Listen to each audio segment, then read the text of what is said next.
Have you ever wondered how to read a SWIFT code and what it really means? A SWIFT code, also known as a BIC code, is an 8 or 11 character identifier used globally to recognize banks during international transactions. It ensures your money reaches the right financial institution without delays or errors. A SWIFT code is structured in 4 key parts. The first 4 characters represent the bank code, which identifies the bank name. The next 2 characters are the country code, telling you the bank's location. After that, 2 more characters define the location code, which is like a city identifier.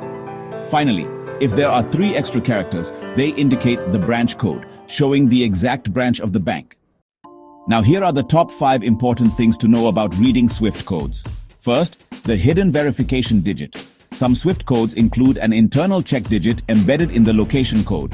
This digit silently validates the code for secure transfers. Second, branch identifier logic. If the last 3 characters are XXX, it means the main office.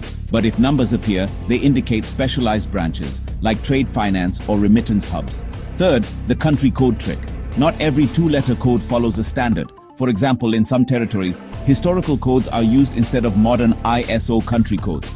Fourth, the time zone clue. Certain banks use their location code to represent operational time zones, which is actually useful for knowing transfer cutoff timings. And finally, security pattern recognition. Fraudulent SWIFT codes often lack the proper alignment of consonants and vowels in the first 4 letters, which can be a quick fraud detection hack.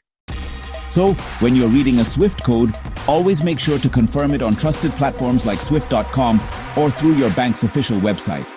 Never rely solely on third-party websites for verification, because even a single incorrect character can, reroute your funds.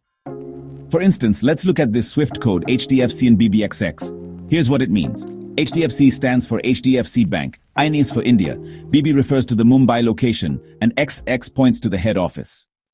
So understanding this structure not only helps you identify banks quickly, but also protects you from, sending funds to the wrong destination.